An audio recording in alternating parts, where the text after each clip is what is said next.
If professional wrestling were a school, Jake the Snake Roberts would be the weird, terrifying substitute teacher, the one who smelled like bourbon and backstory. He wasn't there to show off muscles like everyone else in the 80s, most of whom looked like what would happen if cocaine went to a gym. No, Jake was quiet, calculated, the kind of man who'd psychologically destroy you with a whisper, then bring out a live python just to let you know things could always get worse. While the likes of Hulk Hogan were teaching kids to say their prayers and eat their vitamins, presumably while their blood screamed from chemical imbalance, Jake was in the corner, cutting promos so unsettling they made Satan check under his bed.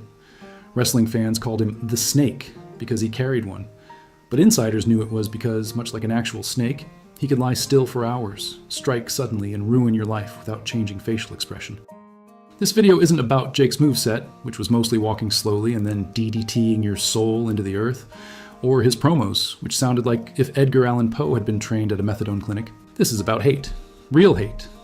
Wrestling's dirtiest secret is that sometimes the fake fights are the only thing not real.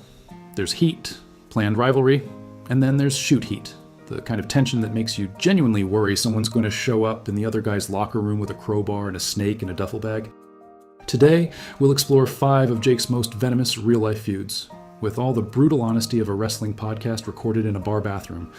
These weren't just locker room spats, these were wars. And if Jake had been allowed, he might have ended at least 3 of them by throwing a live cobra at his opponent and muttering something about destiny. So buckle up. This isn't the story of a hero. It's the story of a bitter genius trapped in a world full of muscle-bound cartoons screaming into the void, and occasionally at Hulk Hogan's toupee. This is Jake the Snake Roberts versus the 5 men he truly couldn't fucking stand. If you've ever wondered what it would look like if a can of Monster Energy mated with a bag of fireworks and raised the result in a tanning salon, you'd get the Ultimate Warrior. A man whose promos sounded like the ramblings of someone having a spiritual awakening while choking on a protein bar, Warrior was more concept than man. A spandex-clad hurricane of intensity and confusion. Enter Jake the Snake Roberts, wrestling's most sinister therapist with a python and a PhD in psychological trauma. The two were never going to be best mates, unless maybe the afterlife has a pub for people who hate storytelling logic. In 1991, Roberts was poised to play the devil on Warrior's shoulder in a storyline arc that would have seen Jake take Warrior on a twisted spiritual journey. Think The Dark Knight, but with worse acting and more steroids. Vince McMahon, clearly on his 3rd can of Cocaine Light, greenlit a series of bizarre vignettes where Roberts subjected Warrior to tasks like wandering through snake-infested dungeons and chatting with cobras like they were on a dodgy ayahuasca retreat. But here's where reality cock-punched fantasy. Warrior got himself fired. Roberts was literally standing next to McMahon when Vince looked Warrior dead in the face and said, "You're fired. Get the fuck out of my building." No nuance, no preamble. Just the kind of HR meeting that ends with security guards dragging out a man wearing tassels and delusion. Jake had been promised a main event level feud that would have given his career a new jolt, and instead, he got handed the creative equivalent of a soggy sandwich. It wasn't just the cancellation of a big storyline, it was the way it happened. Warrior, known backstage for being about as easy to work with as a feral badger on Adderall, held up the company for more money before a major pay-per-view, essentially trying to shake down Vince like a man trying to buy a second yacht for his ego. Jake was livid, rightfully so. Warrior wasn't just unreliable, he was an arrogant, chemically inflated rage monster whose promos sounded like someone threatening a microwave. Jake later said he was a cokehead in tassels who couldn't wrestle a broomstick. Harsh, but when the highlight of your ring psychology is shouting, "Load the spaceship with the rocket fuel," it's hard to argue. The real tragedy? This could have been a brilliant darkness versus chaos feud.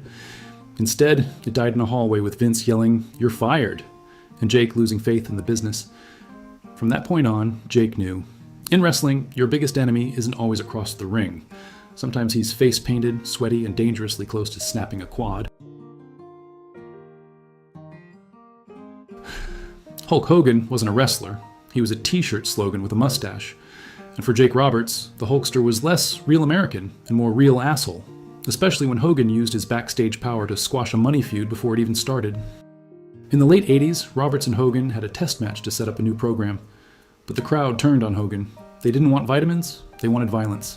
They chanted for Jake's DDT, a move that looked like divine punishment and hit harder than Hogan's acting career. Hogan saw the writing on the wall. This man could steal his spotlight. Jake was crushed. The feud could have changed his career, elevated him to top-tier status, and added complexity to Hogan's comic book heroism. Instead, Jake got nothing. No feud, no payoff. Just a spot further down the card, and another reason to distrust the system. Hogan was about Hogan, Jake said later. Always. And he wasn't wrong. Hogan was less of a locker room leader and more of a tan vampire, sucking the push out of anyone who dared shine too bright. Jake, who spoke softly and carried a big DDT, didn't play politics. He played minds. Hogan played crowds and backrooms, like a Vegas magician with delusions of grandeur. In the end, Jake lost a feud. Hogan lost respect, and wrestling fans lost the chance to see one of the business's darkest minds tear down its shiniest star, one psychological promo at a time. If Hulk Hogan was wrestling's ego in a bandana, Randy Savage was its nervous breakdown in a cowboy hat.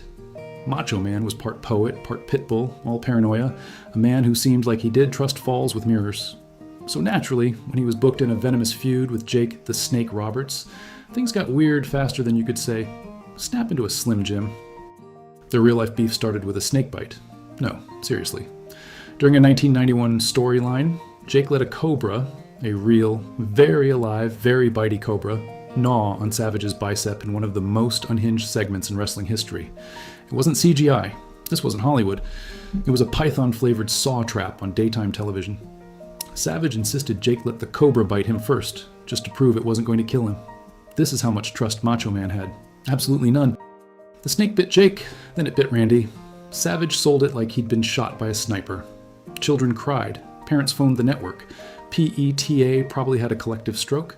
And Jake knew that moment was gold, the kind of deranged, unforgettable TV that made his brand of dark psychology unforgettable. But behind the scenes, Macho was fuming. Savage was convinced Jake had tried to sabotage him. Not storyline sabotage, actual murder by Reptile. For months, Randy wouldn't let it go. He was convinced Jake had trained the snake to go rogue like some sort of low-budget Bond villain. "You brought a poisonous snake, brother," he once screamed backstage. Jake later said, "He thought I told the snake to go for the jugular. What the hell did he think I was? Dr. Doolittle with a grudge?" Roberts admitted he genuinely wanted to hurt Savage at one point, calling him a paranoid lunatic who thought his shadow was plotting against him. Savage, in turn, saw Jake as manipulative and sinister, which was true. Their feud ended when Jake slapped Miss Elizabeth in the storyline, and the real heat nearly turned physical backstage. What should have been career gold ended in legal threats, real bruises, and a cobra that, to this day, probably has PTSD. Imagine Elvis Presley had a baby with a used car salesman and left it in a tanning bed for 12 hours. Congratulations, you've just pictured the honky-tonk man, a man whose gimmick was, what if rock and roll sucked and then hit you in the face with a guitar? And Jake the Snake Roberts? He didn't just hate Honky. He got injured by him live in front of thousands by a cheap guitar and cheaper showmanship. Their feud reached boiling point in 1987. The plan was simple.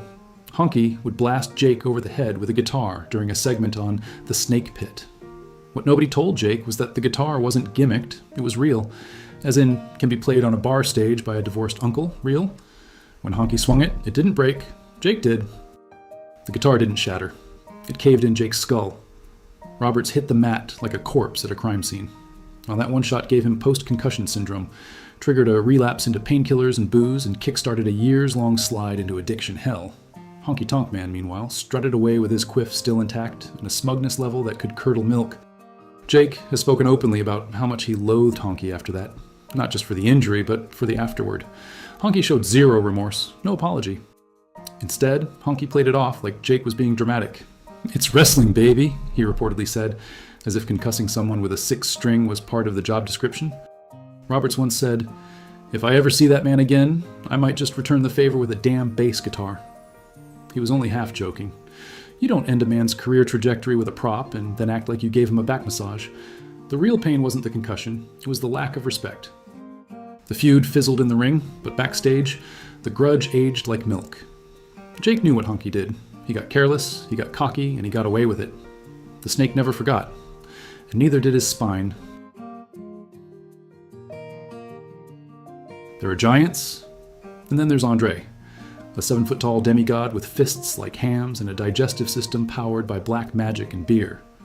While most wrestlers had to worry about landing wrong on a suplex, Jake Roberts had to worry about being sat on, farted on, or possibly murdered by a French forest ogre in a singlet.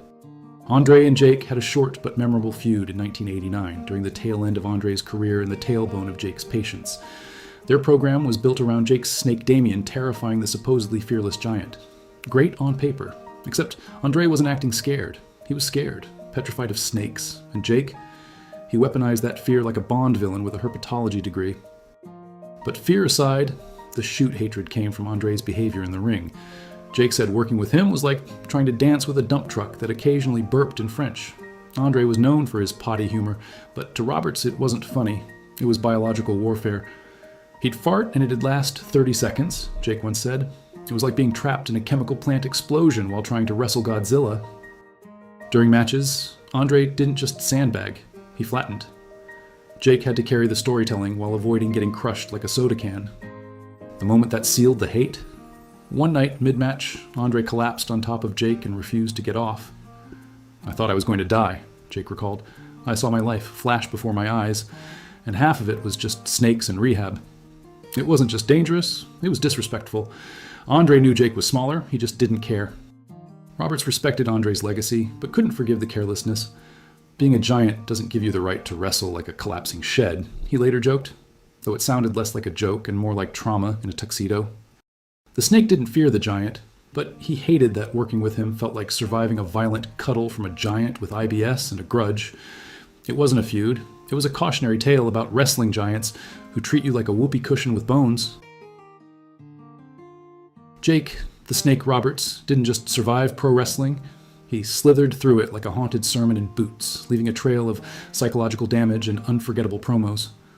While other wrestlers flexed in fluorescent spandex and screamed catchphrases like toddlers hopped up on Fruit Loops, Jake stood in the shadows, whispering threats like a noir villain with a pocket full of venom. And he hated a lot of his peers. Not in a cheeky, we disagreed over booking kind of way, but in a I hope you step on Lego barefoot forever sort of cosmic loathing. His 5 most despised rivals weren't just characters on TV. They were walking frustrations, missed paydays, and concussion-inducing jackasses wrapped in tan lines and hubris. Jake didn't need a title. He didn't need pyro or pyro budgets.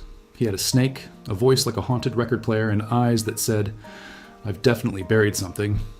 He was wrestling's Grim Reaper with a promo budget, and the fact that he's still around, clean, coherent, and calling out the industry's BS, is nothing short of biblical. So if wrestling is a circus of broken dreams and inflated egos, Jake the Snake Roberts wasn't the ringleader. He was the viper in the dark, biting anyone foolish enough to believe their own hype. Thanks for watching.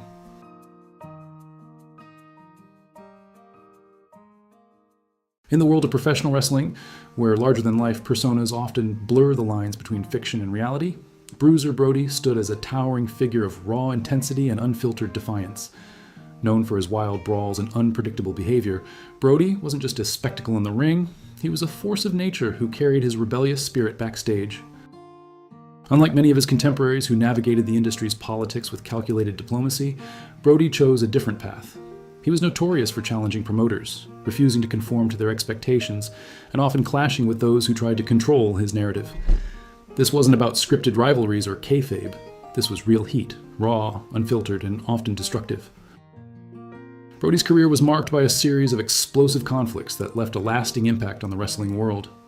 In this exploration, we'll delve into the stories of those who felt the full force of Brody's wrath. Promoters, fellow wrestlers, and bookers who learned the hard way that crossing Bruiser Brody came with a price. Bruiser Brody wasn't born into wrestling royalty. He was born Frank Goodish in Detroit, 1946, a kid big enough to make adults nervous and wild enough to make them wish he'd stay small.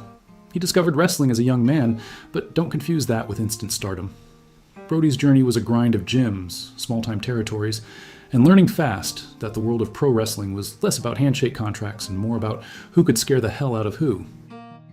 Brody cut his teeth in Detroit and then moved through Texas, Kansas City, and the Gulf Coast territories. Early on, promoters noticed 2 things: his size, well over 6'5", and built like a human tank, and his ability to make people respect him without even trying, or fear him, sometimes both at once. Colleagues joked that if Brody walked into a locker room quietly, the silence itself would announce he was there. Not exactly subtle. He honed his brawling style on anyone willing or unwilling to step in the ring. Unlike wrestlers who clung to choreography and scripted moves, Brody's matches carried an edge of unpredictability. One wrong glance, one poorly timed drop, and someone could find themselves regretting their career choice. This wasn't kayfabe. It was a man with the body of a tank and the patience of a ticking bomb. By the late 1970s, Brody had a reputation that preceded him. Fans loved the chaos he delivered, and fellow wrestlers respected or feared the man they called a wild card.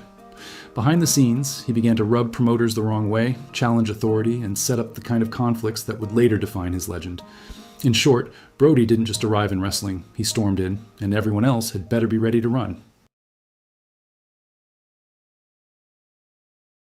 By the late 1970s, Brody had carved a reputation as a guy you didn't screw with. And Jim Crockett Jr., a promoter juggling NWA territories, quickly learned that lesson. Brody wasn't just big in stature, he carried a presence that made even seasoned wrestlers tread carefully. Crockett, used to controlling his roster like chess pieces, met his match in a man who treated booking orders like suggestions from a preschool teacher. Brody openly clashed with Crockett over pay, match stipulations, and creative control. Colleagues recalled him storming locker room meetings when he disagreed with bookings or storylines, his glare alone enough to silence the room. Wrestlers reported that he made his stance clear through intimidation and physical presence rather than words. Other wrestlers, like Johnny Weaver and Wahoo McDaniel, watched from the sidelines, often suppressing laughter or tension because they knew backing Brody meant risking chaos.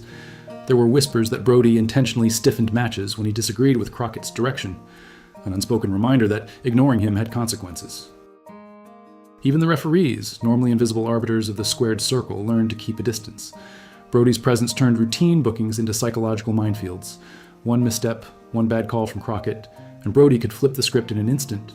It wasn't malice, it was power, raw and unapologetic. By the time Brody left Jim Crockett Promotions for other territories, the locker rooms and offices were buzzing with tales of the man who refused to be controlled. He had made his point. Promoters could dictate schedules and spots, but Brody dictated respect. Anyone daring to forget that, whether wrestler, referee, or executive, quickly learned why Bruiser Brody was not a man to cross. Bruiser Brody and Stan Hansen weren't enemies in the personal sense. This wasn't hate, but they were two unstoppable forces sharing a locker room, and neither made concessions. Both carried reputations for stiffness, unpredictability, and a willingness to make a point physically rather than diplomatically. Their clashes weren't born of dislike. They were a natural collision of two egos and fighting styles that refused to bend. Even without personal hate, the backstage tension was palpable. Wrestlers like Big Van Vader and Abdullah the Butcher watched nervously as Brody and Hansen squared off, knowing that any minor misstep in a match could spiral into chaos. Colleagues reported that when the two were booked together, the atmosphere shifted. Referees became hypervigilant, and promoters kept their phones ready for bad news. One shoot account recalls Brody glaring at Hansen after a botched call. "You're lucky I like making you look like a hero. Otherwise, you'd be tasting the canvas for fun." Hansen reportedly just adjusted his bandana and kept walking. The unspoken rule backstage was clear. Stand between these two and you risk collateral damage. Their friction was professional, not personal, but it left a lasting mark. Promoters learned that scheduling them together required careful planning, or a miracle. Matches between Brody and Hansen became legendary, not for storyline drama, but for the real-world edge that only two uncompromising, physically dominant men could generate. By the end, the locker room had countless stories of bruises, threats, and tense stares, proof that some conflicts don't need personal hatred to be unforgettable. Brody and Hansen didn't hate each other, but they demanded respect, and anyone in that orbit learned the cost of underestimating them. Before Brody stormed through Jim Crockett Promotions, he was already making waves in the American Wrestling Association under Vern Gagne. Brody's problem with Vern wasn't personal hatred. It was frustration with a promoter who ran the territory like a tight-fisted general. Vern demanded obedience, but Brody's personality left no room for blind compliance. He was bigger, wilder, and less willing to be micromanaged than most anyone in the locker room. Brody clashed repeatedly over match placements, pay, and the creative freedom he demanded. Fellow wrestlers like Nick Bockwinkel and Crusher Lisowski often felt caught in the crossfire, watching Brody challenge the system while trying not to get collateral bruises. One shoot account describes Brody storming out of a meeting after Vern tried to dictate a match he didn't want to work. "I didn't ask to be a pawn," Brody reportedly said. "I don't wrestle for trophies, I wrestle for respect." Even referees noticed the tension. Brody's matches in the AWA carried an edge that was unmistakable. He stiffened when he disagreed with a call or placement. Promoters knew that if Brody wasn't content, the locker room could erupt into chaos, turning a standard show into a minefield. Colleagues quickly learned that negotiating with Brody required respect, patience, and a willingness to lose face. By the time Brody left the AWA, his reputation as a man who refused to be controlled was cemented. Stories circulated of a wrestler who could intimidate even the most seasoned promoters, forcing them to reconsider every booking. He didn't hate Verne, he didn't need to, but his anger, frustration, and insistence on respect left an indelible mark. Anyone in that locker room learned quickly. Brody's presence demanded acknowledgement, and failure to give it carried consequences. Bruiser Brody didn't hate everyone, but Bob Sweetin had a knack for testing his patience.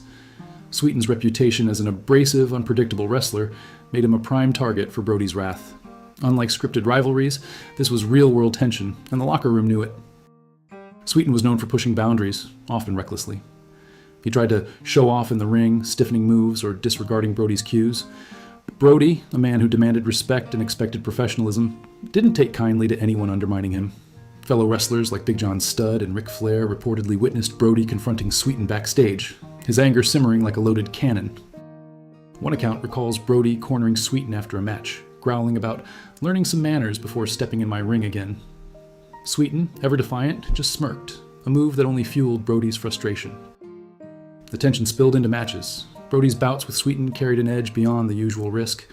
Referees had to stay alert because Brody's anger could easily turn a routine sequence into a lesson in physical authority. Other wrestlers learned quickly. If Sweetin misstepped, Brody didn't hesitate to remind everyone why he was the man nobody dared test. What made this dynamic infamous was the combination of Sweetin's cockiness and Brody's intolerance for it. It wasn't personal hatred in the dramatic sense, but it was pure anger, shoot heat that could intimidate anyone in the vicinity. Sweetin's antics became cautionary tales, and Brody's presence ensured that no one forgot the cost of disrespect. By the end, the locker room had stories of tense stares, clipped words, and near physical lessons, proof that Brody didn't need hate to dominate a situation. All he needed was a reason to enforce respect. Bruiser Brody's relationship with Carlos Colon was one of the most infamous in wrestling history. But let's be clear, Brody's anger at Colon wasn't your everyday locker room beef. It was frustration with the promoter and his system, amplified by personal clashes and cultural tensions in Puerto Rico. Brody openly disliked the way Colon ran his World Wrestling Council shows, complaining about lack of respect, unsafe conditions, and what he saw as manipulation of talent. Fellow wrestlers, including Abdullah the Butcher and Tony Atlas, often found themselves caught in the crossfire, watching Brody escalate disputes that most would have walked away from. In August 1988, that heat tragically exploded. A backstage confrontation turned fatal when Jose Huertas Gonzalez, known as Invader One, stabbed Brody during a heated argument. Brody's ongoing anger at Colon and the booking decisions of the territory set the stage for one of wrestling's darkest moments. Accounts suggest Brody confronted Gonzalez over match arrangements and backstage control, and the tension escalated beyond words. Colleagues who witnessed it later admitted the atmosphere backstage was charged. Everyone knew Brody didn't tolerate disrespect, but no one expected it would end in blood. Brody's death wasn't a storyline, it was real life, hitting the locker room like a chair shot to the skull. The aftermath exposed the dangerous mix of unchecked anger, cultural miscommunication, and a wrestling environment that sometimes rewarded chaos more than safety. Brody's resentment toward Colon and the territory was genuine. The tragedy merely amplified the stakes of real-world backstage heat. Even today, Brody's anger at Colon is discussed alongside his other conflicts, not as kayfabe, not as a joke, but as the kind of rage that could change careers, reputations, and, in this case, life itself.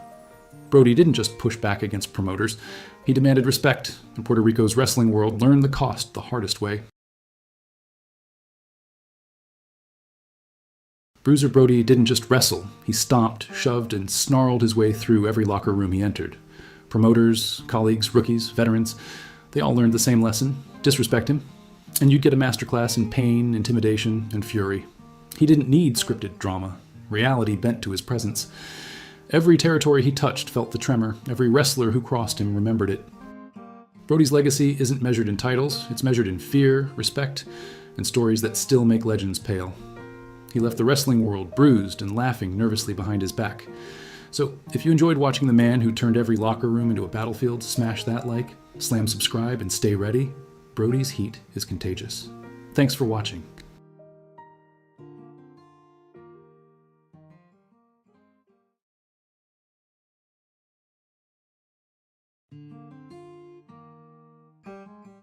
Bam Bam Bigelow was a 400-pound heat-seeking missile covered in flames and bad decisions. He moved like a cruiserweight, fought like a prison guard, and held grudges like a drunk ex at Thanksgiving. Behind the scenes, the man had zero tolerance for bullshit, and even less patience for clout-chasing backstabbers. If you ended up on his hate list, congratulations. You earned it by being either a snake, a sellout, or just too stupid to shut up. This isn't about kayfabe. These are the 5 people who genuinely made Bam Bam want to suplex drywall. And he'd do it, flaming skull first. Let's start with Fritz von Erich. If Bam Bam Bigelow hated anyone who turned real life into a tragedy for profit, Fritz von Erich was first in line for a flaming headbutt. Bigelow didn't mince words. He straight up blamed Fritz for turning his family into a public obituary. While the wrestling world clung to the Von Erich mythos like a Lifetime movie, Bam Bam saw it for what it was. One man's ego grinding his sons into the dirt with jackboot precision. Bigelow reportedly told more than one locker room, "You don't need a Ouija board to talk to a Von Erich. Just ask Fritz what time the funeral is. That's not a jab, that's a fatal 4-way roast." Fritz paraded his sons out like championship belts despite addiction issues, mental health breakdowns, and injuries. He didn't guide them, he booked them into the ground and blamed the devil when the bodies started stacking. Bam Bam, who had seen the business eat men alive, considered it unforgivable. He once said guys like Fritz should have been powerbombed into retirement homes with no visiting hours. Cold. There's no record of them ever working together directly, which makes this hate even more personal. That's what made Bigelow unique. He didn't need to share a ring with you to want to choke slam you through the floor. He hated Fritz on principle, a man who weaponized family tragedy for territory ratings. That was Bam Bam's breaking point. If karma's real, Fritz is stuck in a celestial loop watching Dark Side of the Ring reruns about himself. And even that might be too generous. Jerry Tweet, aka The Wall, was supposed to be WCW's next unstoppable monster. But to Bam Bam Bigelow, he was just a walking drywall patch with delusions of Goldberg. If Taz was a human suplex, Tweet was a human sandbag. Bam Bam didn't just hate working with him, he questioned how the guy even found his way to catering without a GPS and a push. Bigelow despised that. He wasn't just mad Tweet worked reckless, he was furious that he sucked at it. The guy was dangerous for all the wrong reasons. Bigelow once joked, he's called The Wall because you spend 10 minutes trying to get around him and then he just falls on you. That's not shade, that's structural collapse. The match they had turned into a shoot midway through. Tweet tried to punk Bigelow with some stiff-ass offense, and Bigelow responded by beating him like a drum at Sturgis. Backstage sources say Jerry got read the riot act so hard even the ring rats took notes. To Bigelow, Tweet represented everything wrong with late-stage WCW. Pushed too soon, trained too little, and booked like being tall was a personality. He didn't hate Tweet because he was green. He hated him because he stayed green and got guys hurt doing it. Even after Tweet's early death in 2003, Bigelow never played pretend. He didn't do memorial bullshit.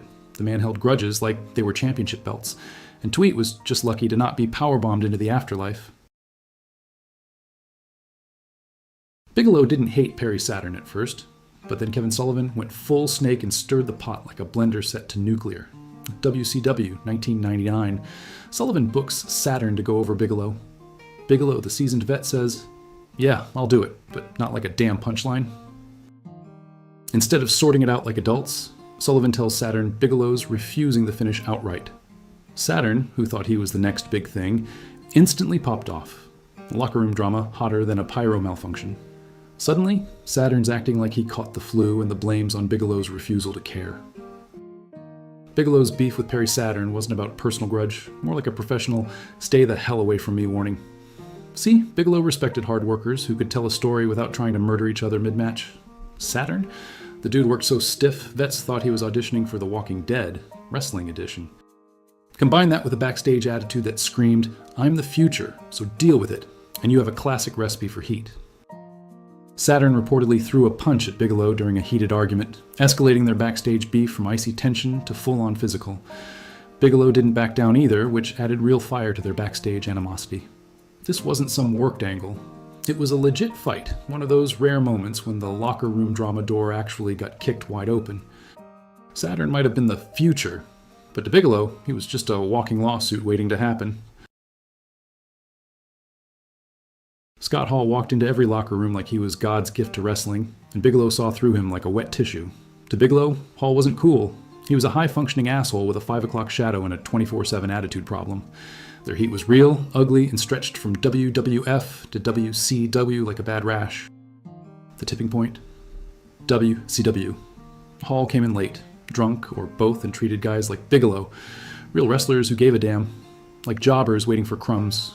Bigelow told people flat out, "I'm not taking orders from some drunk who thinks the ring is a hotel lobby." That quote? Confirmed. This wasn't passive-aggressive beef. Bigelow hated Hall's guts. Hall also had pull with the higher-ups thanks to the Kliq stink still trailing behind him. That Kliq bullshit didn't fly with Bigelow. He'd paid his dues on the road, in Japan, in ECW, even with burns on his damn body. Hall? He'd show up, throw a toothpick, and act like the second coming of Buddy Rogers with hepatitis. They never threw hands, but Bigelow was never quiet about it. He hated Hall's arrogance, his no-shows, and how he coasted on cool while others bled for a pop. And Hall? He never apologized, never cared. It was ego versus principle, and the principle hated Hall's greasy, toothpick-flicking soul. To Bigelow, Scott Hall wasn't the bad guy, he was just bad company. If Scott Hall was the cigarette burn on wrestling's bedsheet, the Kliq were the full house fire. Bigelow didn't just hate him, he saw them as everything wrong with the business. 5 egos in leather jackets running the locker room like it was Mean Girls with HGH. Let's name the culprits. Shawn Michaels, Triple H, Scott Hall, Kevin Nash, and X-Pac. 5 grown men who thought they were a revolution, but really just weaponized friendship like a backstage STD. And Bigelow? He was immune to that virus. The heat wasn't about one incident. It was systemic sabotage. Bigelow got blacklisted by their politicking. When they had Vince's ear, guys like him got silenced. He watched them manipulate cards, bury talent, and act like the business owed them a thank you card and a hand job. They turned the WWF locker room into a country club. If you weren't in the gang, you were in the dirt. Bigelow once said, "You had to kiss their ass or kiss your career goodbye." That wasn't bitter. That was observational science. The man didn't play politics. He played stiff, worked hard, and earned his spot. But the Kliq? They got each other over by playing Vince like a slot machine with daddy issues. It especially burned him when the Kliq started leaking into WCW. First Hall and Nash showed up with their smug outsider bullshit, then the politics followed. You couldn't walk 10 feet without tripping over a contract clause or a creative control clause, all written in crayon by Kevin Nash's publicist. To Bigelow, the Kliq weren't wrestlers. They were a boy band of assholes with merch deals. He hated what they stood for: nepotism, backstage coups, and the idea that loyalty was more important than talent. And the worst part? They won. They actually took over. So Bigelow didn't just hate the Kliq. He loathed them, not because they were powerful, but because they were fake, manufactured legends with backstage immunity and the integrity of a used car. Bigelow was a burn-scarred bulldozer from Jersey. The Kliq were velvet-wrapped viruses with microphones. No wonder he hated them. Bigelow wasn't your locker room politician. He was a walking fireball with tattoos, a conscience, and zero patience for backstage ego trips. He hated liars, manipulators, cowards, and anyone turning wrestling into a backstage chess game instead of a bare-knuckle fight with a finish. From drunken egos to mafia-style cliques, Bigelow saw through it all and called it out with brutal honesty that got you buried, not booked. They played politics.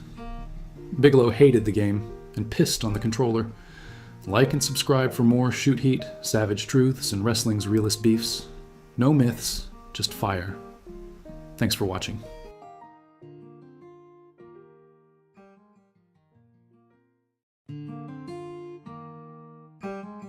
He's not just a man. He's a human hormone with a mullet. He's the sound your dad makes when he throws out his back lifting a fridge he said he didn't need help with. He's Scott Steiner, and he hates more wrestlers than Ric Flair has alimony payments. Scott Steiner didn't walk into wrestling. He jackhammered his way through it like a human tax audit with bleached hair and biceps that looked like they were filled with helium and Satan's tears. From his early days as one half of the legit-as-hell Steiner brothers, to his solo career where he morphed into Big Papa Pump, the man's journey reads like a roid-fueled Shakespearean tragedy if Hamlet replaced monologues with flexing and shouting about fat asses. But make no mistake, behind the muscles, maths, and chainmail cosplay helmet from Mad Max was a man fueled almost entirely by resentment, pre-workout powder, and pure, unfiltered rage. Scott Steiner wasn't just a wrestler. He was a walking HR violation, a shoot promo waiting to happen, and the closest thing the wrestling industry had to a weapon of mass confusion. And he hated people, with the kind of hatred normally reserved for parking tickets and Vince Russo storylines. See, in wrestling, you get three kinds of beef. The kayfabe kind, where it's all for the cameras. The we had heat backstage kind, where egos clash like two dodgy shopping trolleys. And then there's the Scott Steiner kind, nuclear, public, and usually screamed into a microphone at an indie show in North Dakota while calling someone a bitch. What makes Scotty's hatred so beautiful is the sincerity. The man's allergic to subtlety. If he hates you, he won't shake your hand backstage. He'll walk past you, throw a dumbbell through your rental car, and then do push-ups on your unconscious body while screaming, "Holla if you hear me." This is a man who once buried Ric Flair in a promo so hard, archaeologists are still digging Flair out of the rubble. A man who accused Triple H of being protected by the ball-sucking politics of the McMahon family, like it was a TED Talk on why he wasn't booked to win. Steiner's feuds are the stuff of legend, not because they happened on screen, but because he refused to stop talking about them afterwards for years. This video is not a biography, it's not even a tribute, it's a murder scene with 5 victims, all of whom had the misfortune of standing in the path of a man whose idea of diplomacy was dropping people on their head and cutting a promo that sounds like it was written by a drunk Terminator. So, let's open the gates of hell and unleash the top 5 most hated wrestlers. According to Scott Steiner, one suplexed ego at a time. Now, Scott Steiner's not what you'd call a subtle man. If he thinks you're a disrespectful wee gobshite with the cardio of a broken fridge, he's not going to hold a team meeting. He's going to find the nearest live microphone and verbally suplex your soul into the stratosphere, which is exactly what happened with Samoa Joe. This feud started in TNA, but it sounded like it was written by 2 guys in a pub toilet trying to fight over the last chicken pakora. Steiner, already in full Big Papa Pump mental mode, took issue with Samoa Joe's shoot promo about wrestlers who paved the way being disrespected. It was supposed to be a rallying cry. Joe got up at the mic at TNA Sacrifice 2007, went off script, and started shooting on Kevin Nash, Scott Hall, and by proximity, Big Papa Pump himself. Mistake. Huge mistake. Like handing a chainsaw to a toddler on sugar. Steiner stormed the ring the next week, veins looking like angry snakes trapped in a sausage casing, and cut one of the most venomous, pulsating, steroid-scented promos in wrestling history. "You fat, disrespectful, punk-ass bitch," he roared at Joe, and suddenly the angle stopped being an angle. It felt more like a murder confession. He didn't just go after Joe's weight. He accused him of having no respect for the business, no talent, and no right to speak the names of legends like Nash or Hall.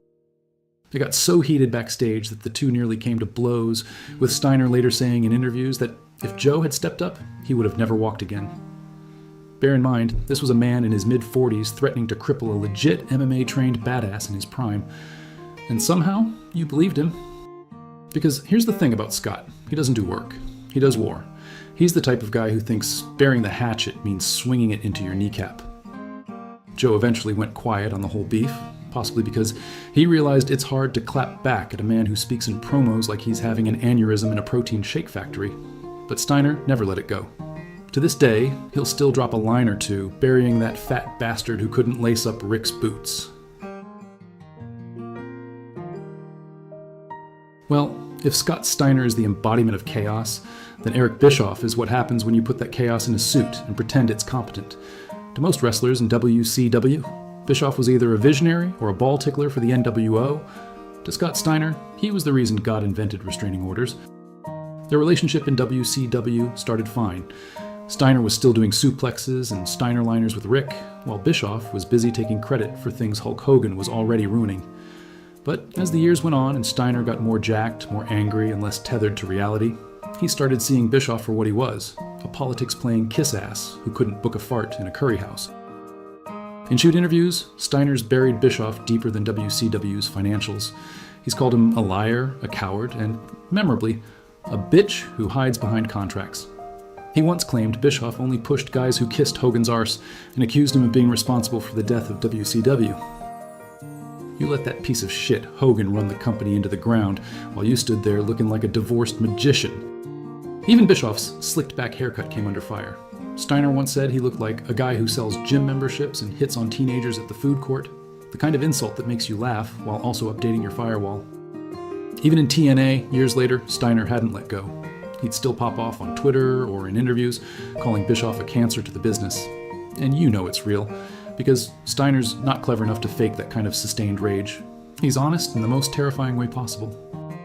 To Scott, Bischoff wasn't just a bad executive. He was a symbol of the corrupt corporate cockroaches who ran wrestling into the dirt while guys like him were out there bench pressing ring posts and shooting on live TV. You know a feud's legit when Steiner doesn't wait for a storyline. He just shows up to an indie show and starts cutting promos like he's giving a eulogy for someone he hopes dies twice.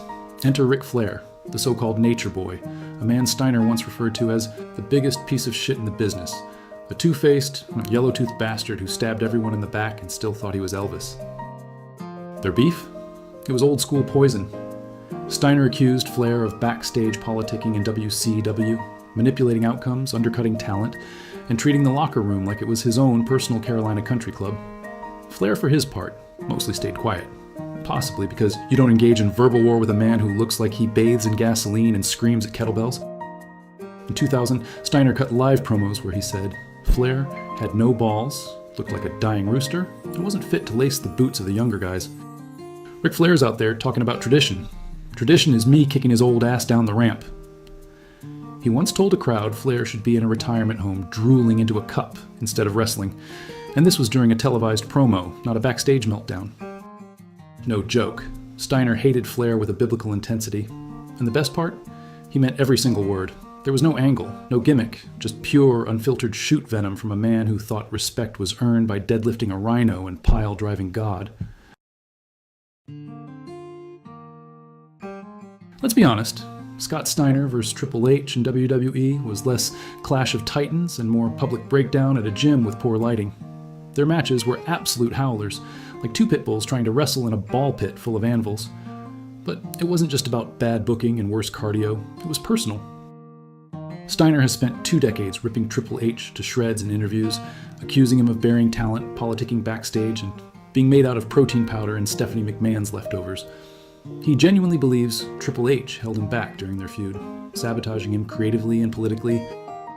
He couldn't hang with me in the ring, so he hid behind his wife's skirt. That bitch wears the pants and he licks the boots. One infamous interview had Steiner claiming Trips only got over because he was banging the boss's daughter, which, to be fair, is the kind of line you only drop when you've got nothing left to lose and no corporate lunch invites to worry about. To Steiner, Triple H was everything wrong with the WWE system. A gym bro who learned to play the game literally, marrying in, selling out, and burying guys with more talent but less pedigree. He ain't a leader, he's a geek in a suit who got lucky between the legs. Steiner still refuses to acknowledge Triple H as anything more than a protected fraud. And in fairness, he delivered that opinion with such brute conviction that even the game probably went, fair play. Scott Steiner hated Hulk Hogan like pensioners hate modern music. Loudly, consistently, and usually while shirtless. To Big Papa Pump, Hogan represented everything that made wrestling fake behind the scenes. He wasn't a worker, he wasn't a wrestler, he was a political leech in a boa, choking out talent with star power he didn't deserve. Hogan can't wrestle. All he can do is pose, point, and lie. That's not wrestling, that's fucking theater for toddlers.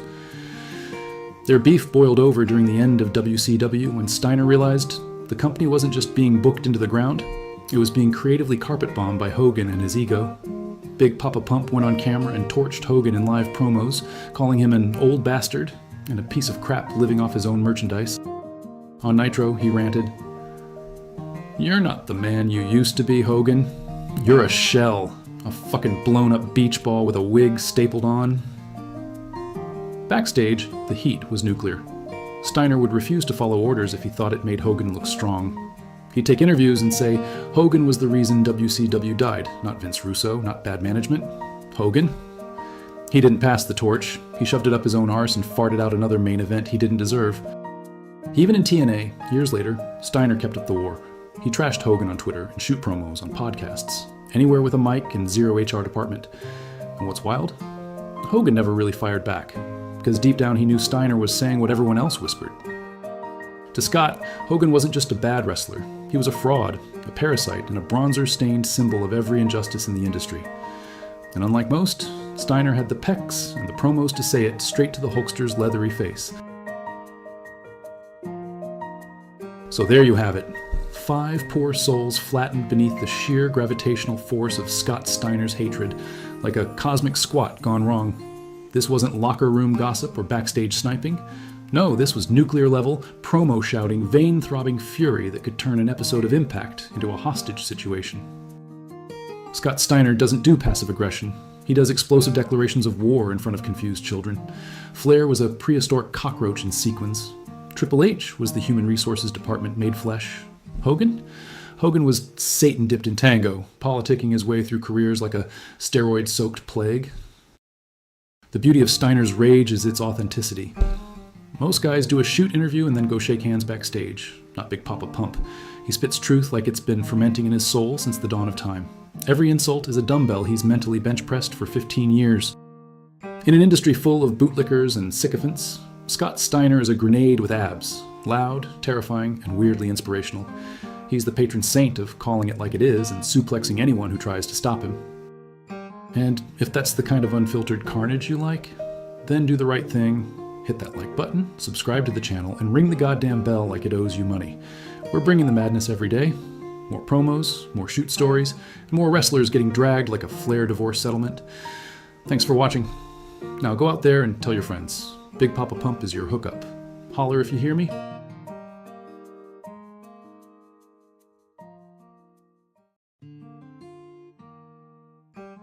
Before we begin, please remember that this is a roast, not a personal attack. Just jokes for entertainment, not my actual opinions. It's all written in the spirit of comedy and satire, with no real hate behind it.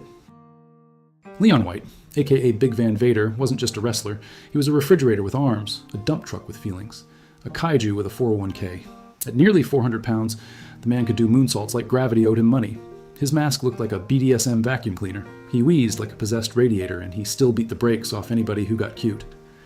Vader was built like every food court security guard's worst nightmare, and he moved like a ballerina possessed by Satan. You've seen big men fly, sure. But have you ever seen a flying refrigerator? That's Vader. He came off the top rope like it owed him child support. But Vader wasn't all roid rage and shoulder pads. He had feelings, mostly anger, but feelings nonetheless. And those feelings, he carried them like receipts at a tax audit. If you stiffed him, lied to him, worked sloppy, or just looked like you might have stolen his catering chicken, you were dead to him. He didn't do fake heat. Vader's hate came straight from the ribcage, marinated in resentment, and slow-roasted in bile. So when he really hated you, that meant he'd either shoot on you in the ring, roast you for decades after retirement, or dream about throwing you into traffic while wearing his sleep apnea mask and a grimace.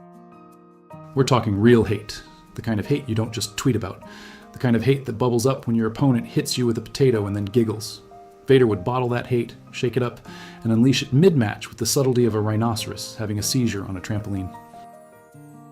Today, we're counting down the 5 real-life wrestlers Vader hated like his tights hated his thighs. These weren't storyline feuds. This was pure, unfiltered, locker room loathing. This was Vader giving interviews 20 years later like he was reading from his personal burn book. These men didn't just cross him, they made him want to relocate their spines to the 3rd row.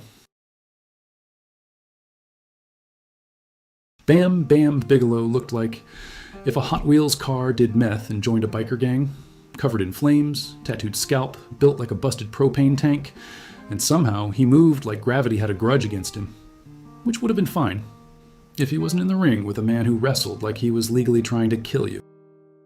See, Vader didn't wrestle. Vader hunted. He went out there to tenderize your bones like he was prepping you for a Viking funeral. But then here comes Bam Bam, bouncing around like someone drop-kicked a yoga ball. The man sold a clothesline like he'd just been shot through time. Every time Vader hit him, Bam Bam would flail like a dolphin trying to escape SeaWorld.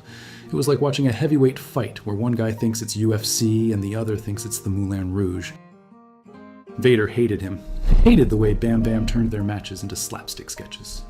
You could almost hear Benny Hill music playing when Bigelow took a bump. Oh no, I've been hit with a forearm. Time to cartwheel into the 3rd row, do a flip, crash through a nacho stand, and then dramatically die like I'm in Les Miserables. Vader's watching this go down like, is this man bleeding internally or auditioning for Cirque du fucking Soleil? Backstage, tension so thick you could grill steak on it. Vader's pacing like a zoo animal while Bam Bam's sitting there happy as a pig in heat, probably talking about how fun that match was. Fun? Vader just lost 5 years off his life trying to convince the audience he wasn't teaming with a damn trampoline. And Bam Bam? He's none the wiser. He's the kind of guy who'd crash your car into a ditch and say, "Hey, at least we got a story out of it." The worst part? Bam Bam was good. Vader knew it, couldn't stand it. Bigelow could actually work, which made his buffoonery even worse, like watching a brain surgeon use a chainsaw because he thinks it's more exciting. It's not exciting, it's a war crime with music. Vader wanted his opponents to look like they'd just survived a hostage situation. Bam Bam made it look like an off-Broadway production of The Hunger Games, and for that, he earned Vader's hatred. Every flippy-dippy, oversold circus act second of it. Bam Bam Bigelow, the first man in wrestling history to take a body slam like he was re-entering the Earth's atmosphere. Vader never forgave him, not because he was bad, but because he was too good to be this annoying. Paul Orndorff was the kind of man who looked like he shaved his chest with a cheese grater and used the blood to oil his mustache. He was built like a G.I. Joe action figure that's been microwaved just long enough to give it opinions. Mr. Wonderful? More like Mr. Unbearable if you ever spoke to him for more than 45 seconds. Vader hated him, not in the "I'll kill you in the parking lot" way, more like the "I'll put you through a wall and then explain why it was your fault" kind of hate. And he wasn't wrong. Orndorff had what we in the UK call resting backstabbing face. The kind of man who'd shake your hand, nod politely, and then sell your kidneys on eBay before you made it back from Gorilla. He once sucker punched Vader in flip-flops. Flip-flops. You have to really hate a man to try and throw hands dressed like you're returning a margarita at a sandals resort. That's not a fight. That's a passive-aggressive spa day turned felony. But let's be honest, punching Vader while wearing beach shoes is about as smart as headbutting a vending machine because it ate your crisps. It's bold, it's brave, and it's profoundly fucking stupid. See, Orndorff was one of those old-school respect-the-business types, which is hilarious because he spent half his career acting like a petty ex-girlfriend with delts. He talked like a veteran, but moved like a guy who'd just heard the words hip replacement and whispered, "Yes, please." He thought Vader was lazy.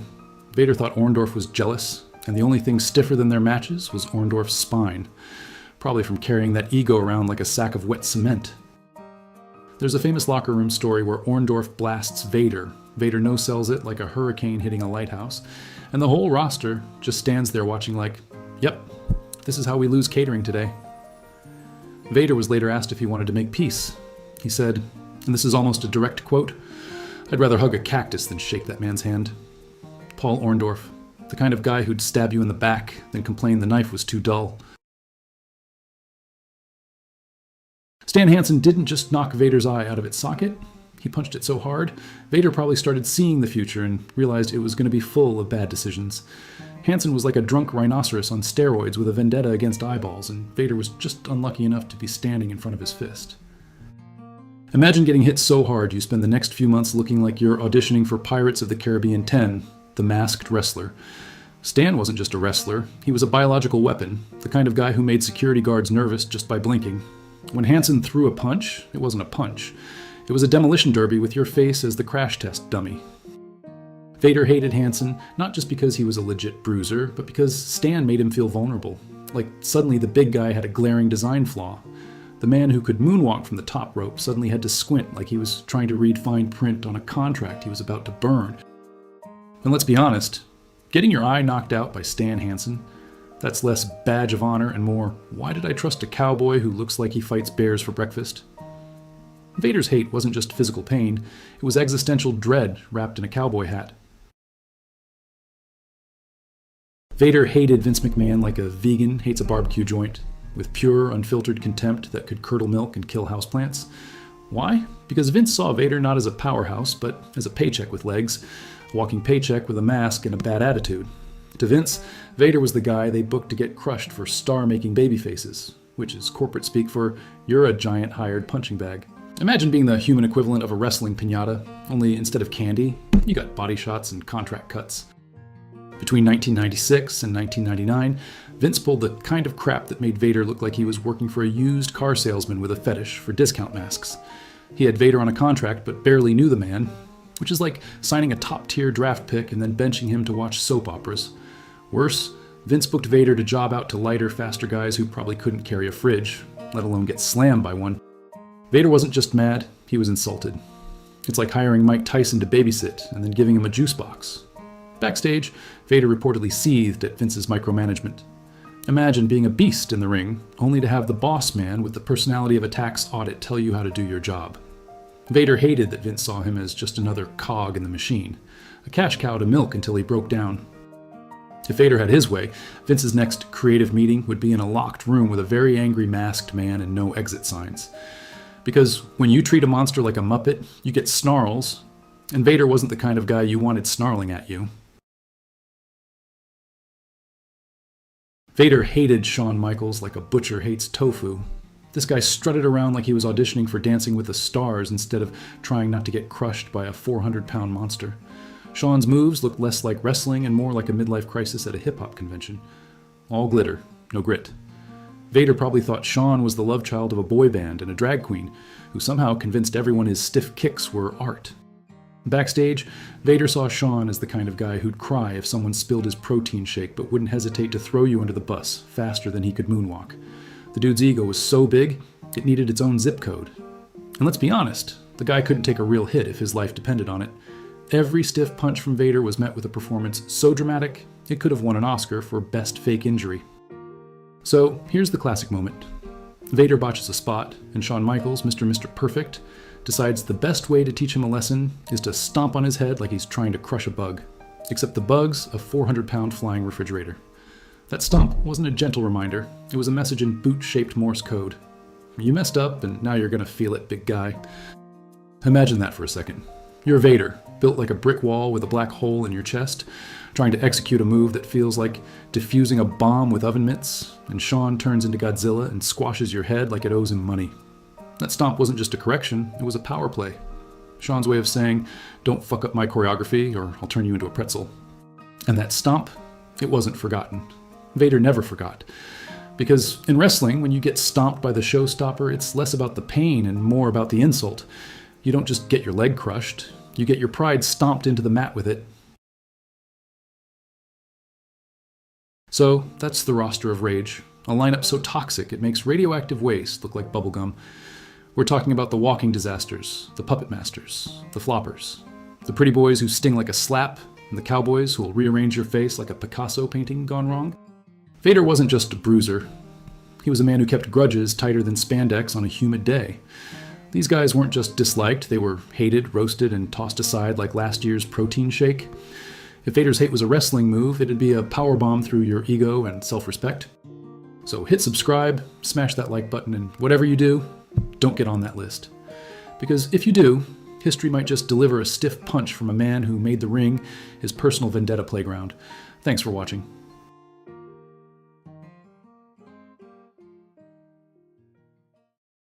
While, over the years, wrestling has had its fair share of colorful characters, but few have left a legacy as uniquely entertaining as the Iron Sheik.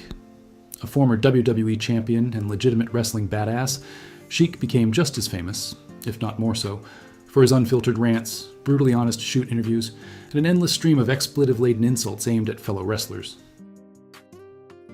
Whether he was tearing into his greatest rivals, expressing his disdain for Hulk Hogan, or ranting about pop culture on Twitter, Sheik's verbal outbursts became the stuff of wrestling folklore. His ability to turn any interview into a chaotic, unfiltered spectacle made him a fan favorite, even among those who had no interest in professional wrestling.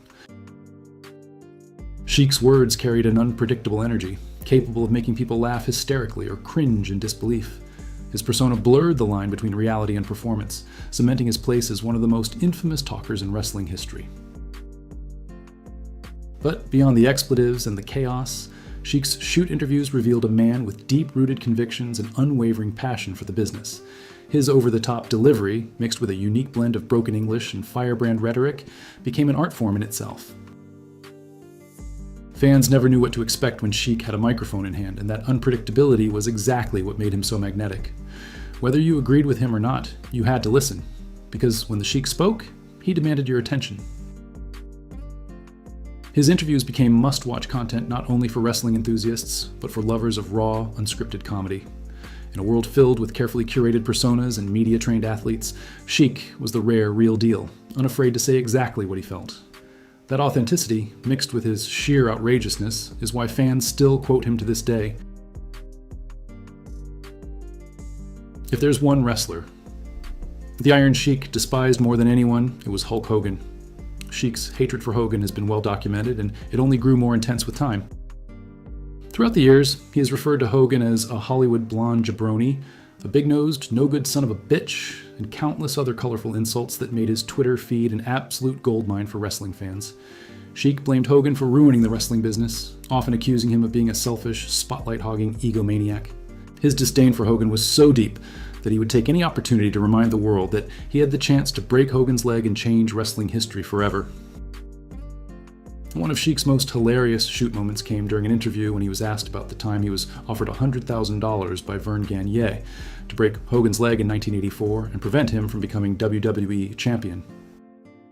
Instead of taking the money, Sheik did business the professional way and lost the title clean to Hogan. But years later, he openly regretted his decision, saying, "I should have broke his leg and made him humble." This phrase, "make you humble," became his catchphrase in shoot interviews, often accompanied by a rant about how Hogan ruined wrestling. His storytelling was always passionate and intense, as if he was reliving the moment with every retelling. Despite his age, Sheik never softened his stance on Hogan, ensuring that every interview contained at least one legendary insult directed at his most despised rival. What made Sheik's rants about Hogan even more unforgettable was his delivery.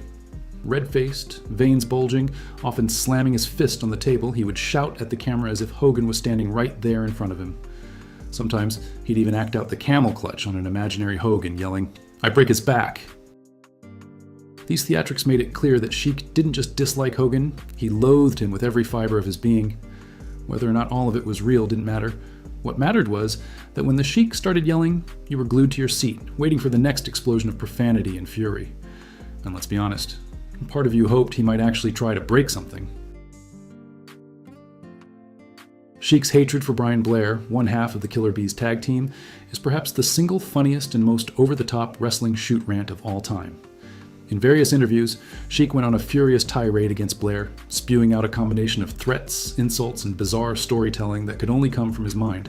His delivery was filled with anger, passion, and just the right amount of incoherence to make it both hilarious and terrifying. Whenever the subject of Brian Blair came up, Sheik's demeanor would shift instantly and he would launch into an unprovoked verbal attack. His hatred for Blair seemed irrational to outsiders, but to Sheik, it was as real as anything he had ever felt.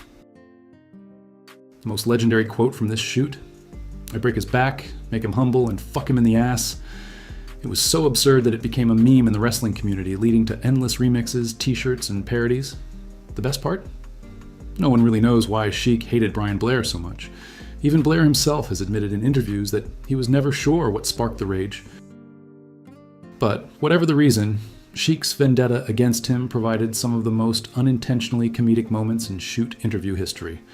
Whether it was a deeply rooted personal grudge or just Sheik playing up his character, his rants about Blair became legendary, turning what should have been a minor rivalry into one of the funniest ongoing feuds in wrestling folklore. And the more times he told it, the more outrageous the story became. Sometimes he'd claim Blair insulted his family. Other times it was about disrespect in the locker room. And occasionally he'd just yell, "He no good! He jabroni!" It didn't really matter what the reason was, because Sheik's conviction was so intense, fans just rolled with it. These interviews are now part of internet wrestling history, and it's safe to say that if you've seen one Iron Sheik shoot on Brian Blair, you've seen a masterpiece of accidental comedy that rivals the greatest sketch shows in the world. The Iron Sheik had a few choice words about the Ultimate Warrior as well, and unlike some of his other targets, he didn't hold back even after Warrior passed away. Sheik frequently called him a no-good dumb mother explicit, claiming that Warrior's in-ring skills were non-existent and that he was the worst worker in the business. His disdain for Warrior came from a mix of professional and personal grievances, as he saw him as an undeserving main eventer who lacked true wrestling ability. Sheik would often compare Warrior to classic wrestlers of the past, arguing that he couldn't hold a candle to the real legends of the business. One of Sheik's best rants on Warrior came when he was asked if Warrior deserved to be in the Hall of Fame. His response? "The Ultimate Warrior? He was a piece of garbage, he was no good, and he could never work. He make me sick." His complete disregard for Warrior's legacy made his rants both shocking and hilarious, as he had absolutely no filter when it came to expressing his opinions. Despite this, Sheik softened his stance a little after Warrior's passing, but not before delivering some of the funniest wrestling insults in history. Even in moments of begrudging respect, Sheik couldn't help but throw in a final jab, ensuring that his feelings about Warrior were never misunderstood. Another wrestler who found himself in Sheik's verbal crosshairs was the Heartbreak Kid, Shawn Michaels. While not as frequent a target as Hogan or Blair, Sheik didn't hold back when asked about the legendary performer. He frequently referred to Michaels as a pretty boy jabroni and accused him of disrespecting old-school wrestling with his flamboyant behavior and political maneuvering backstage. Sheik was especially irked by the infamous backstage antics of Michaels in the 1990s, often mocking the boy band look and calling him a little girl with the big ego. In interviews, Sheik would rant about how Michaels dance around like the ballerina and act like the rock star, but he no respect the legends. His old-school mentality clashed heavily with the newer generation of stars like Michaels, and his rants reflected a deep-rooted resentment for what wrestling had become. He often claimed that Michaels couldn't last 5 minutes in the ring with a real wrestler, and boasted that if he had faced him in his prime, I would stretch him good, make him humble, and teach him lesson. Though some of Sheik's comments bordered on the absurd, his disdain for Michaels added another chapter to his long list of shoot targets. Whether or not fans agreed with his assessment, there was no denying the entertainment value in hearing Sheik rip into the Heartbreak Kid with the same fire he brought to every rant. In the wild world of wrestling shoot interviews, this was just more gasoline on an already blazing fire.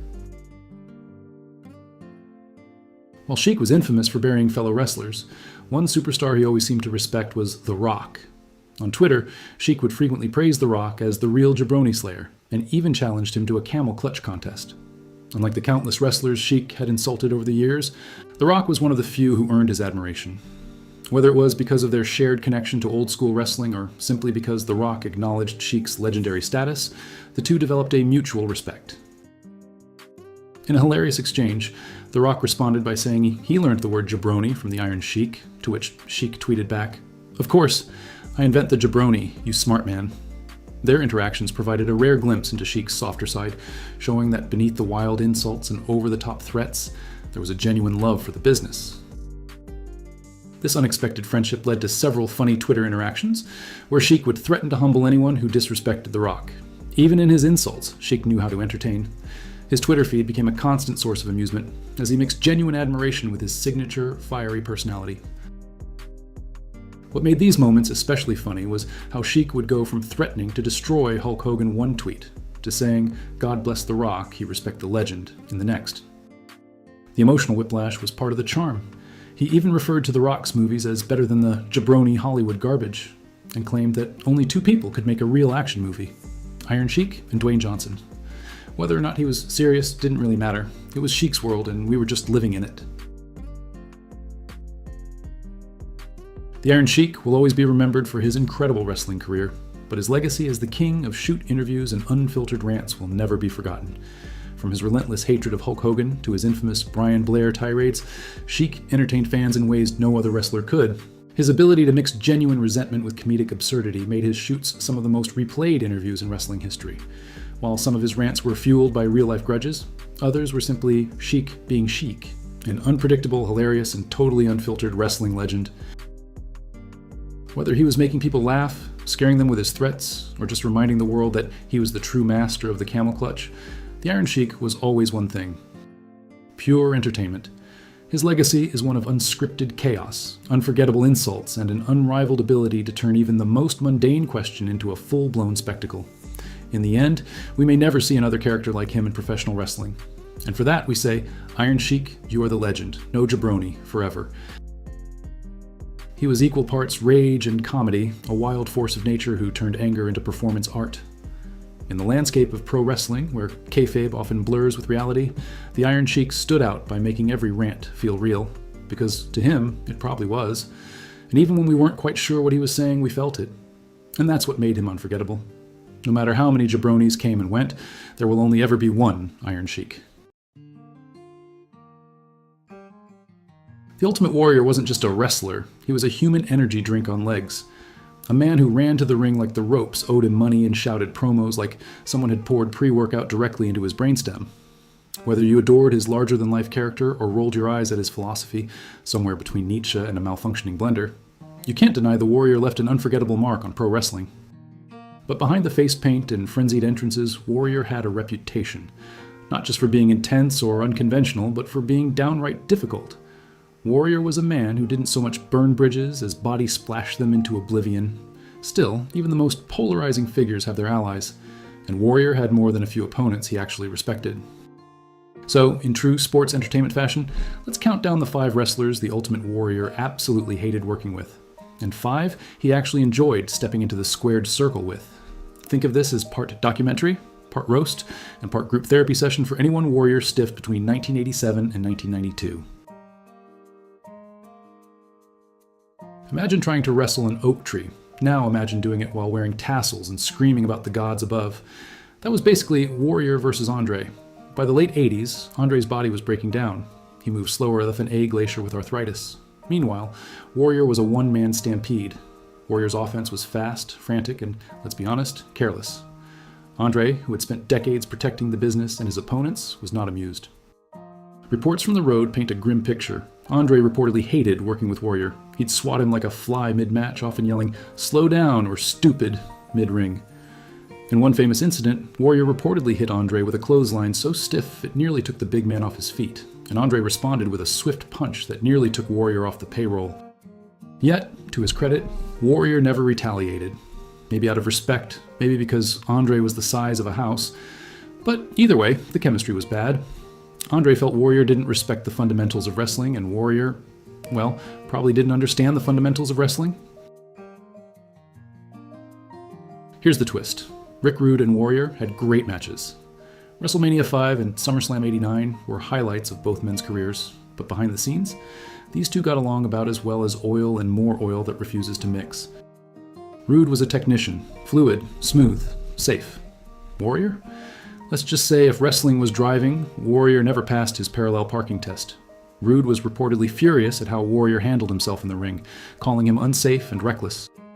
Their personal dislike came to a head during a backstage scuffle when Rude supposedly told Warrior to stop potatoing him, and Warrior responded with either indifference or intensity, depending on who's telling the story.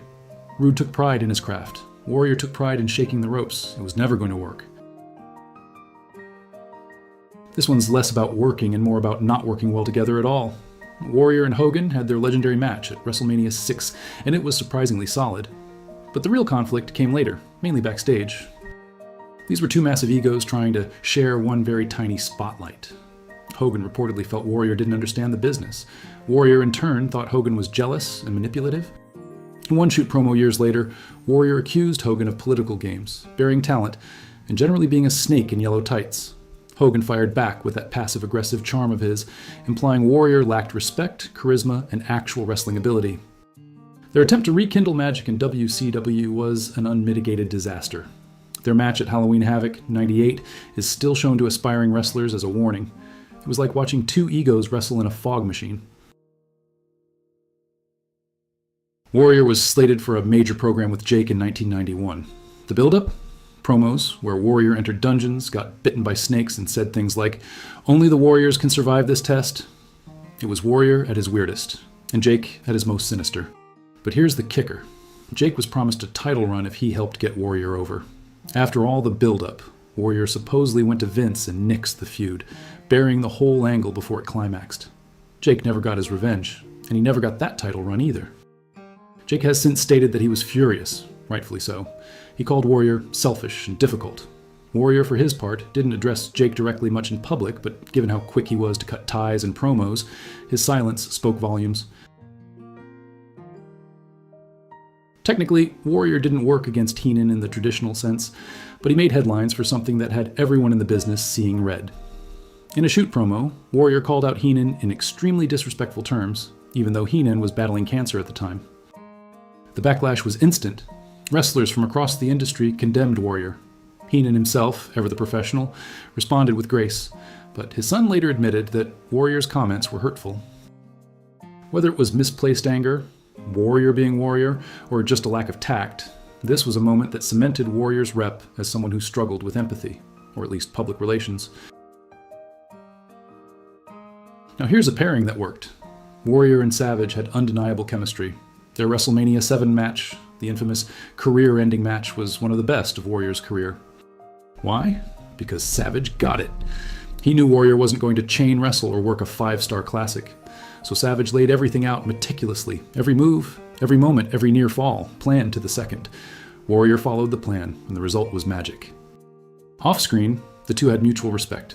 Savage appreciated Warrior's intensity, and Warrior respected Savage's dedication to storytelling. They may not have been best friends, but they weren't enemies, and that made all the difference. If you wanted someone to make Warrior look like the second coming of Hercules, you called Curt Hennig. Bumps, cells, flying through the ropes like he'd been shot out of a cannon. Hennig did it all. Warrior loved working with Hennig because it was easy. Hennig didn't complain, didn't politic, and didn't try to steal the spotlight. He made Warrior look incredible and never once demanded more than he gave. Theirs wasn't a deep friendship, but Warrior knew a good dance partner when he saw one. And Curt Hennig made everyone look better, especially Warrior. Warrior and Kerry were kindred spirits, muscular, intense, and both with a look that screamed main event. They had similar paths, short, explosive WWF runs that burned hot and ended abruptly. More importantly, they were reportedly close outside the ring. Warrior respected Kerry's heart. Literally, he wrestled with a prosthetic foot, and Kerry admired Warrior's energy. They didn't feud much, but when they did team or work together, there was a bond there. Warrior saw Kerry as a brother in arms, a fellow outsider in a business full of insiders. Paint, muscles, intensity, more paint. If you threw Warrior, Hawk, and Animal into a blender, you get a protein shake that screamed its own promos. LOD and Warrior were never a faction, but they often worked in similar storylines, taking on stables, squashing jobbers, and selling action figures like hotcakes. Warrior respected how Hawk and Animal conducted business. No backstage drama, no politics, just pure destruction. Plus, when you've got three guys who look like boss fights in a video game, there's an unspoken bond. Now, on the surface, Warrior and Honky Tonk Man couldn't have been more different. One was a wild man from parts unknown. The other was an Elvis impersonator who wrestled like he was trying to stall for time at a karaoke night. But here's the twist. Warrior loved how Honky done business. At SummerSlam 1988, Warrior burst onto the Intercontinental title scene by absolutely demolishing Honky Tonk in just 31 seconds. That squash match became legendary, and Honky agreed to it. He knew his run as Intercontinental champ had peaked, and he wanted to do something memorable on the way out. Honky has since said in interviews that Warrior was green, but cooperative, and more importantly, grateful. Warrior, for his part, appreciated that Honky was willing to put him over clean and quick, without ego, without politicking, and without trying to stretch out the spotlight. It was a passing of the torch moment disguised as a hit and run, and Warrior never forgot it, and neither have we. The Ultimate Warrior was many things. Unpredictable, controversial, charismatic, frustrating, and unforgettable. He was a storm in boots, a superhero with a short fuse. To some, he was a legend. To others, a cautionary tale in body oil and neon. But love him or hate him, he made people feel something. And that's the magic of pro wrestling. His list of enemies was long, but not endless. Some guys clashed with him harder than a clothesline to the throat. Others brought out the best in him. And a rare few, they actually got the Warrior to calm down long enough to make magic. In the end, Warrior wasn't here to make friends, he was here to make an impact. And whether that impact came with a clothesline, a body splash, or a shoot promo that made everyone cringe, he made sure the world remembered his name. Even if half of them remembered it while applying ice packs. Thanks for watching.